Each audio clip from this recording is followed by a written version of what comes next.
it is. There it is. I was waiting for it. A little nervous, threw me off, but here we go. Me too. Kevin Brez. Way to keep your composure. What's with the new backdrop? Usually there's like a beautiful view of Palos Verdes off to your left. What happened today? You know, my wife took my desk and my view, and so now I'm sort of sitting in a corner. Yeah, I can tell. Making the best of it.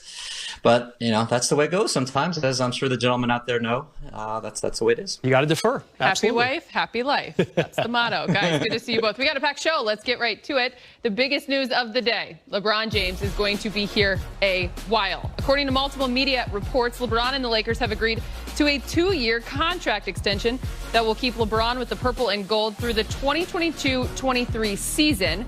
LeBron is coming off a year where, at age 35, he led the league in assists at over 10 a game. Now, LeBron was already under contract for $39 million this year. The reported terms of the extension, starting in the 2021-22 season, he will be making over $41 million, and that will bump up to over $44.5 million in the 2022-23 season. I love those numbers. Clutch Sports tweeting out the news saying, "Congrats, King James, signing your extension with the Lakers. Hashtag clutch." Clutch. I don't know about you guys, but I feel like this news caught me by surprise. Kevin Ding, did it you as well? Yeah. I mean, you don't get this very often in the NBA world, where you get blindsided by a star, the ultimate star, signing a deal of any sort. So kudos to Clutch and LeBron's crew in this sense. But the more you think about it, the more sense it makes. If LeBron is this comfortable, this happy with the Lakers family, then it makes sense. He can make a little bit more money by extending it now based on the collective bargaining agreement arrangements. But the gist of it is that he's not desperate, but eager to lock himself in with this new Lakers family. And more than anything else, it's a testament to what a great year they had together. As much crazy stuff has happened, right? It brought LeBron closer to the Lakers family, and here's the result is moving forward. Yeah, the extension I was expecting from a Clutch client was Anthony Davis any day now. They've been talking about that for a while now. And yeah, definitely very excited by this, but also definitely surprised by it. You know, and no one more deserving than LeBron James. He turned back the clock at least 10 years with his play in the playoffs. He was outstanding in the bubble, well deserving of that finals MVP, and what a pickup for the Lakers. And the other thing is, next season, not the one that's about to start, but next season, it was a player option. So maybe in like January or February, a few months from now, maybe some questions would have cropped up from reporters. You know, what are you going to do about your opt-in? And now he gets to avoid all those questions and just concentrate on basketball for 3 solid years with the Los Angeles Lakers. Which is so nice, because I think we've caught him, though he's about to turn 36, at still a very nice time of his career. Exactly. Absolutely. You both kind of touched on it, Kevin, as well. Just the confidence this shows that he has in the franchise and that they have in him. Moving forward, the trickle-down effect. What does this mean? And we were kind of talking before we came on air. He does have a son, and the years may line up. I know where you're going. He's got 2 sons, but there's one in particular. Yeah, I mean, it does line up. The math does work out that when LeBron is done with this extension, Bronny could be entering the NBA, and LeBron could just go join him and play there for 1 more year. Or the way that LeBron looks, he could be playing for 3, 5, 10 more years the way LeBron looks right now.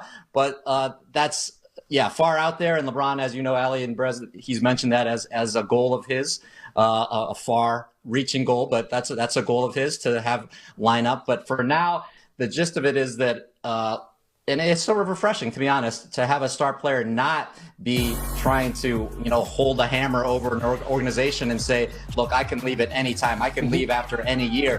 And LeBron showed the whole league how to do that, basically, by signing short-term deals over and over and over. And now he knows this is where he wants to be.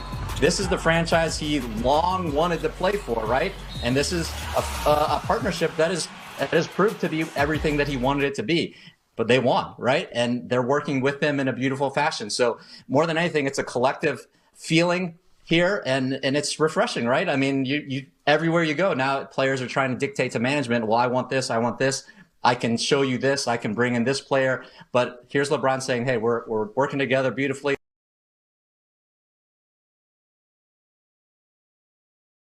Let's keep it going. And I want to end my career here unless my son brings me somewhere else. Yeah, where's Barney going to get drafted potentially, a few years down the road? And there's a lot to talk about between now and then.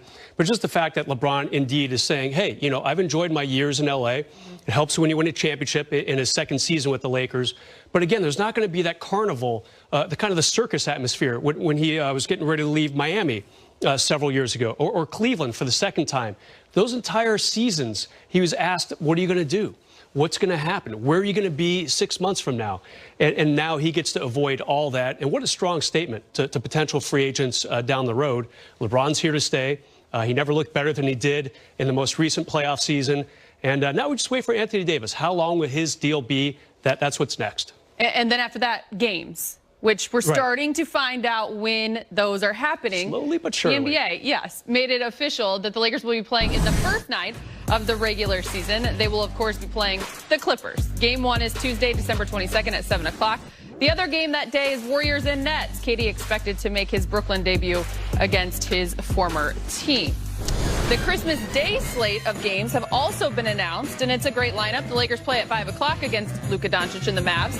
The day starts with the young Pelicans against the Miami Heat, followed by the Warriors versus Bucks. Then Nets, Celtics, the Lakers and Mavs are the fourth game of the day, which wraps up with then Clippers and Nuggets. Talking with me and Richard Jefferson on the Road Trippin' podcast, LeBron had nothing but praise for Luka's game. Luka is one of my favorite players in the NBA today. From the simple fact of the way I play the game is exactly how I love the way he plays the game.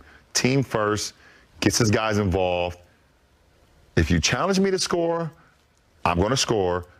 And at the same time, I'm going to score. And also, at the same time, I'm going to keep my guys involved. But I play for the team, and I'm going to play with a sense of joy. When Luka was going through his contract negotiations with Nike, and you saw him at one point, he was wearing Jordans. He started wearing the other brands. Other brands, you don't even say. Yeah, I don't say the other brands. So good at that. He was wearing the other brands on his feet during practices in Notion. I wanted to begin Team LeBron and have Luka as my first signing with Nike. Oh, wow. This is what I wanted. And I don't believe that my guys at Nike was ready for that. And obviously they were not, because he ended up going to Jordan. Yeah. And I don't even know if Luka knows this, but he would know it now.